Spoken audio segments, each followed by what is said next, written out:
Hello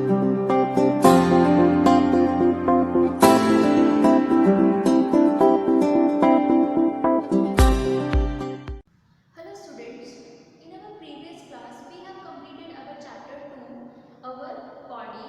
Now in this lecture we will start our new chapter, our chapter 3rd, plants around us. So in this chapter we will study about plants कि plants होते क्या हैं और किस तरह के plants हमारे आसपास होते हैं, इस बारे में हम पढ़ेंगे. Okay, but before starting this chapter we will start the word meaning of this chapter.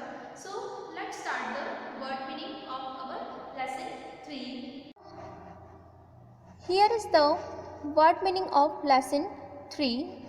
So our word meanings are divided into 3 parts: words, pronunciation and meanings. So our first word is plants. Plants का मतलब होता है पौधे. Now next one is trees. Trees मतलब होता है पेड़. Now third one is trunk. Trunk मतलब होता है तना. जो हमारे पेड़ का तना होता है उसे हम क्या कहते हैं? ट्रंक कहते हैं. ठीक है. Now shrubs. श्रब्स मतलब होता है झाड़ियाँ. Now next one is stem. Stem मतलब होता है तना. हर्ब्स. हर्ब्स मतलब होता है जड़ी बूटी. Now seventh is climbers.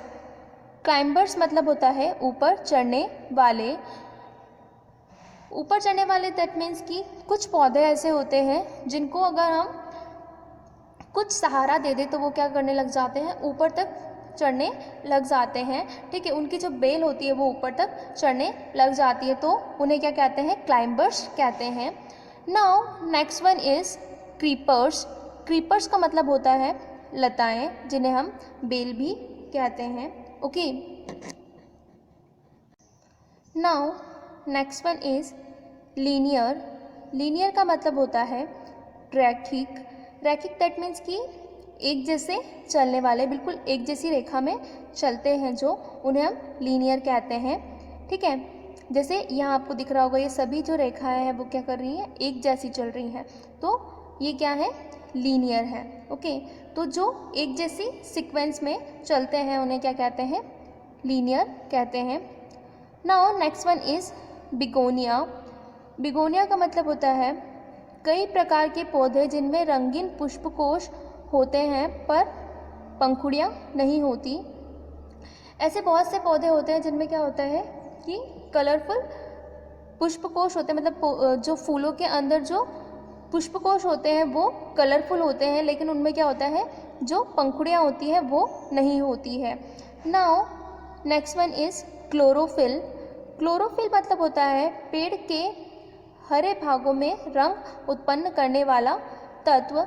Chlorophyll जो होता है उसी की वजह से क्या होते हैं? हमें पेड़ पौधे जो होते हैं वो ग्रीन दिखाई देते हैं. ठीक है. तो इसी की वजह से पेड़ पौधे ग्रीन दिखाई देते हैं. इसे हम क्या कहते हैं? क्लोरोफिल कहते हैं. कंपोस्ट. कंपोस्ट का मतलब होता है खाद. जो हमारी खाद होती है उसे हम क्या कहते हैं? कंपोस्ट कहते हैं. Okay. So these are the word meaning of our chapter 3rd. Now we will start our chapter. Okay. From now we will start our unit 2, plants and animals world. ठीक है. यहाँ से हम क्या करेंगे? अपनी यूनिट 2 स्टार्ट करेंगे. मतलब ये जो हमारे चैप्टर्स हैं वो यूनिट्स में डिवाइडेड हैं. ठीक है. जो हमारा चैप्टर 1st और चैप्टर 2nd था वो फर्स्ट यूनिट थी हमारी. नाउ हमारी सेकेंड यूनिट जो है वो यहाँ से स्टार्ट होगी चैप्टर 3 से. इसमें हम प्लांट्स और एनिमल्स के बारे में पढ़ेंगे. ठीक है. Now our chapter 3 is plants around us. हमारे आसपास के पेड़ पौधे जो होते हैं उनके बारे में हम इस चैप्टर में पढ़ेंगे. ठीक है. सो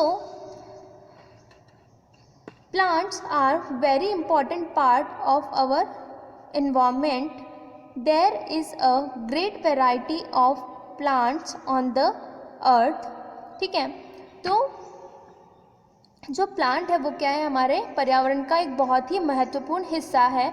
और हमारी जो अर्थ है, हमारी जो पृथ्वी है, उस पर हमको क्या देखने को मिलेंगे, बहुत सारी तरह के वैरायटी ऑफ प्लांट्स, मतलब कि बहुत सारी तरह के प्लांट्स जो हैं वो देखने को मिलते हैं। ठीक है, काइंड्स ऑफ प्लांट्स।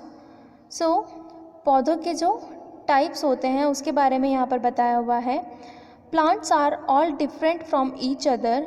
पौधे जो होते हैं वो एक दूसरे से बहुत ही अलग होते हैं, मतलब कि हर पौधा जो होता है वो एक दूसरे से अलग होता है। Some plants are tall, some are small, some plants spread around, some remain land. These are not the only differences among the plants. Plants differ in many aspects, like the kind of place they grow in, size, shape, kind of leaves, kind of stem, kind of flowers, aroma, etc. Okay, तो जो पौधे होते हैं वो बहुत सारी तरह से क्या होते हैं, एक दूसरे से अलग होते हैं। उनमें बहुत सारे टाइप्स होती हैं। ठीक है, some plants are tall, some are small. कुछ पौधे जो होते हैं क्या होते हैं, लंबे होते हैं, और कुछ क्या होते हैं, छोटे होते हैं। सम plants spread around, some remain land. कुछ पौधे जो होते हैं वो बहुत ज़्यादा फैल जाते हैं, मतलब कि कुछ जो पौधे होते हैं वो अपने आसपास के एरिया में बहुत ज़्यादा फैले हुए होते हैं। सम रिमेन लेन, और कुछ क्या होते हैं, बिल्कुल पतले से होते हैं। These are not the only differences among the plants. सिर्फ यही प्लांट्स में डिफरेंस नहीं होता। प्लांट्स में डिफरेंस तो बहुत सारी तरह के होते हैं, मतलब सिर्फ यही एक डिफरेंस नहीं होता कि वो छोटे होते हैं, कुछ लंबे होते हैं, कुछ फैले हुए होते हैं, कुछ पतले होते हैं। ये तो डिफरेंस होते ही हैं, बट ऐसा नहीं है कि सिर्फ ये ही डिफरेंस होते हैं, इसके अलावा भी इनमें और डिफरेंस होता है। Okay, plants differ in many aspects, like the kind of place they grow in. ठीक है, प्लांट्स जो होते हैं वो कई रूपों में, कई तरह से अलग होते हैं, जैसे कि the kind of place they grow in, वो जगह जहाँ पर वो उगे हैं उसमें भी वो अलग होते हैं। साइज़, उनकी साइज़ में वो अलग होते हैं, कुछ बड़े होते हैं, कुछ छोटे होते हैं। शेप्स, हर पौधे का जो होता है अपना अपना शेप अलग होता है। काइंड ऑफ लीव्स, हर पौधों की जो पत्तियां होती हैं वो अलग होती हैं। काइंड ऑफ स्टेम, और इनका सबका जो तना होता है वो भी अलग होता है। काइंड ऑफ फ्लावर्स, सब में जो फूल आते हैं वो अलग होते हैं। एरोमास, इन सब फूलों की सुगंध भी जो होती है वो क्या होती है, अलग अलग होती है। सभी जो फ्लावर्स होते हैं उनकी जो स्मेल होती है, उनकी जो फ्रेगरेंस होती है वो क्या होती है, अलग होती है। सो एक्सेट्रा। तो इस तरह से ये जो पौधे होते हैं वो क्या होते हैं, एक दूसरे से डिफरेंट होते हैं, मतलब कि वो हो सकता है साइज़ में, शेप में, उनके जो लीव्स हैं उनको दिखने में, या फिर उनके तने से, उनके अंदर जो फ्लावर्स आते हैं उससे, उनके अंदर जो सुगंध होती है, ये सब चीज़ों से क्या होते हैं, पौधे जो होते हैं वो एक दूसरे से अलग होते हैं। ठीक है, let us study the diversity of plants according to general appearance. तो आइए हम क्या करते हैं, पौधों की विविधता के बारे में और उनकी आकृति के बारे में पढ़ते हैं कि वो कैसे दिखते हैं। डाइवर्सिटी मतलब कि उनकी विविधता, मतलब कि पौधों की बहुत सारी टाइप्स होती है कि किस किस टाइप के पौधे होते हैं। तो हम यहाँ पर उनके बारे में पढ़ते हैं और वो कैसे जनरल अपीयरेंस, मतलब कि वो जनरली कैसे दिखाई देते हैं, उनके बारे में हम यहाँ पर पढ़ते हैं। Okay, trees are big plants with thick woody stem called trunk. For example banyan tree, coconut tree, mango tree etcetera. Trees जो होते हैं वो क्या होते हैं, बड़े होते हैं, बड़े पौधे जो होते हैं उन्हें हम ट्री कहते हैं। With thick woody stem called trunk, और जो ट्री होते हैं, जो बड़े पेड़ होते हैं, उनमें क्या होता है, जो स्टेम होता है, उनका जो तना होता है, ये आपको यहाँ पर दिख रहा होगा, इनका तना क्या दिख रहा है आपको, बहुत फैला हुआ और बहुत मोटा दिख रहा है। तो जिनका तना जो होता है वो बहुत ही मोटा होता है, उसे हम क्या कहते हैं, ट्रंक कहते हैं। ठीक है, for example banyan tree, coconut tree, mango tree etcetera. जो बैनियन ट्री होता है, कोकोनट ट्री होता है, मैंगो ट्री होता है, इनके जो तना होता है, इनका जो स्टेम होता है, ये बहुत ही क्या होता है, थिक होता है, इसलिए इनको क्या कहा जाता है, ट्रंक कहा जाता है। और ये सब क्या होता है, जो ट्री होते हैं वो क्या होते हैं, बिग प्लांट होते हैं, मतलब कि बड़े प्लांट होते हैं।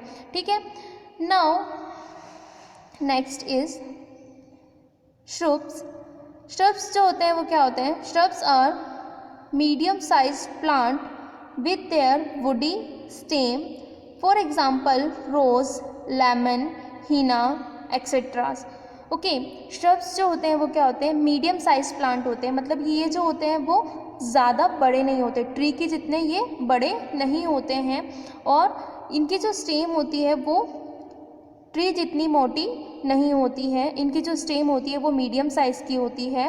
ठीक है, जैसे हमारा रोज़ हो गया, लेमन का पौधा हो गया, या फिर हीना मतलब कि मेहंदी, तो ये सब जो होते हैं, ये सब जो पौधे होते हैं वो क्या होते हैं, श्रब्स के अंतर्गत आते हैं।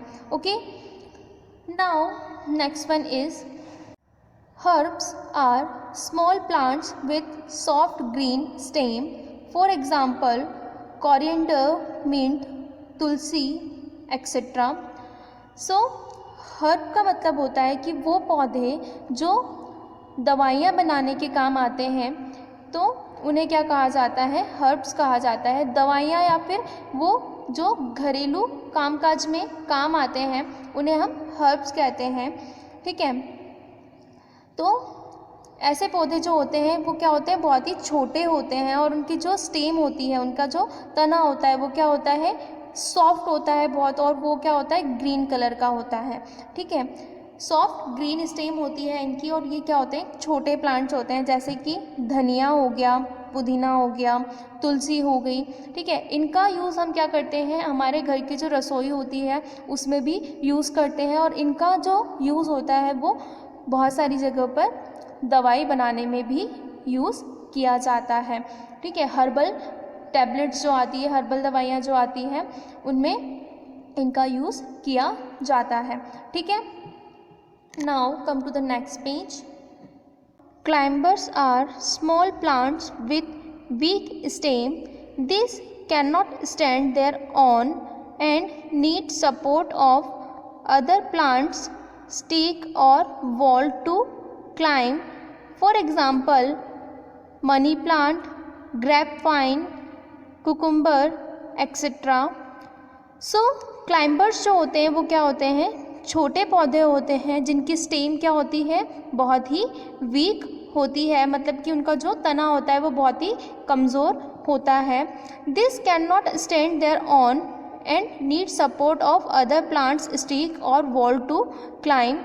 ये जो पौधे होते हैं ये खुद से सीधे खड़े नहीं हो सकते हैं, मतलब ये जो पौधे होते हैं वो सीधे नहीं चल सकते हैं। इनको जो होता है वो खड़ा होने के लिए, ऊपर चढ़ने के लिए क्या किसकी ज़रूरत होती है, किसी सपोर्ट की ज़रूरत होती है। मतलब या तो ये इनके आसपास कोई पौधा लगा हो तो ये उस पौधे की सपोर्ट से ऊपर चढ़ने लगते हैं, या फिर कोई स्टिक अगर वहाँ पर उस पौधे में हमने लगा रखी है तो ये उस स्टिक की हेल्प से क्या करने लगते हैं, ऊपर चढ़ने लगते हैं। या फिर कोई वॉल अगर उस पौधे के पास में है तो उस वॉल की हेल्प से क्या करते हैं, ये पौधे ऊपर, बेल इसकी जो होती है वो ऊपर चढ़ने लगती है।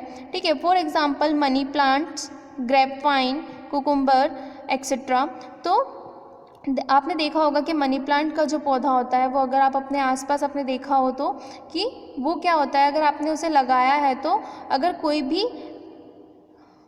आपने उस पर कोई भी सपोर्ट दे रखा है तो वो सपोर्ट से क्या करने लगता है, ऊपर फैलने लगता है। ठीक है, उसी तरह अंगूर की जो बेल होती है वो भी इसी तरह से ऊपर चलने लगती है।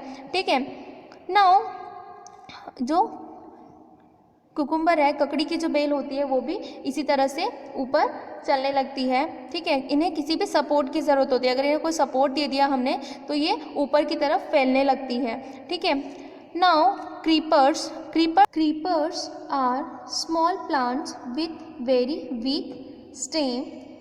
This can not stand and can only creep along the ground, for example pumpkin, watermelon etc. Creepers जो होते हैं वो क्या होते हैं, छोटे पौधे होते हैं जिनकी जो स्टेम होती है वो क्या होती है, बहुत ज़्यादा वीक होती है, इनका जो तना होता है वो बहुत ज़्यादा कमज़ोर होता है। This can not stand and can only creep along the ground. ये जो पौधे होते हैं ये क्या होते हैं, सीधे खड़े नहीं हो सकते हैं, ये सिर्फ क्या कर सकते हैं, ये सिर्फ क्रीप कर सकते हैं, मतलब कि ये जो पौधे होते हैं वो सिर्फ ग्राउंड में फैलते हैं, नीचे ज़मीन पर ही फैलते हैं। फॉर एग्ज़ाम्पल पम्पकिन, वाटरमेलन, जैसे आपने कभी पम्पकिन मतलब कद्दू और तरबूज, जो आपने देखा होगा कि कद्दू या फिर तरबूज जो होते हैं इनकी जो बेल होती है, क्रीपर्स मतलब बेल होता है, लताएं जिसको हम बोलते हैं। ठीक है, तो पम्पकिन और वाटरमेलन जो होता है आपने देखा होगा कि ये बहुत बड़े होते हैं, इनका जो वेट होता है वो बहुत भारी होता है, तो अगर ये ऊपर की तरफ लगेंगे तो ये क्या होगा, टूटकर गिर जाएंगे। इसलिए जो इनकी जो बेल होती है वो क्या होती है, ज़मीन ही ज़मीन पर फैलती है। ठीक है, तो ये जो होते हैं बहुत ही ज़्यादा नाजुक होते हैं, अगर इनको ज़रा सा हमने कुछ कर दिया तो ये क्या होते हैं, टूट जाती हैं। तो ये क्या होती है, बहुत ही वीक होती हैं, इनकी जो स्टेम होती है वो, और ये क्या करते हैं, ग्राउंड में फैलते हैं। Okay, now come to the activity part, discuss with elders. Okay, आपको ये अपने घर में जो भी बड़े हैं उनके साथ ये एक्टिविटी डिस्कस करनी है। Ask your elders if they have seen a young small plant growing into a tall tree, ask them the name of that tree. आपको क्या करना है, अपने घर में जो भी बड़े हैं उनसे पूछना है कि क्या उन्होंने कोई स्मॉल छोटा जो प्लांट होता है, यंग प्लांट जो होता है, उसे कभी बड़ा होते हुए देखा है, किसी पौधे को उन्होंने कोई पेड़ बनते हुए देखा है क्या, और अगर देखा है तो उस पेड़ का नाम बताना है। ठीक है, आपको क्या करना है, यहाँ पर आपको समझ में आ गया है कि आपको अपने घर पर जो भी बड़े हैं उनसे क्या करना है, एक सवाल पूछना है कि क्या उन्होंने किसी प्लांट को उगते हुए देखा है, उसे बड़ा होते हुए देखा है, उसे पेड़ बनते हुए देखा है, और अगर देखा है तो उस पेड़ का नाम आपको पता करना है। ठीक है,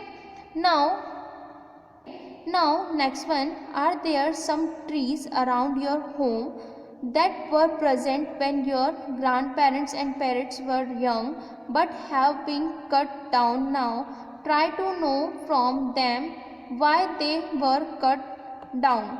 Okay, आपको क्या करना है कि आपको ये पता करना है कि आपके घर के आसपास ऐसा कोई पेड़ था, जब आपके ग्रैंड पेरेंट्स और पेरेंट्स यंग थे तब ऐसा कोई पेड़ था जिसे अब क्या कर दिया गया है, काट दिया गया है, और अगर ऐसा है तो उस पेड़ को क्यों काट दिया गया है, इस बारे में आपको उनसे पूछना है। ओके,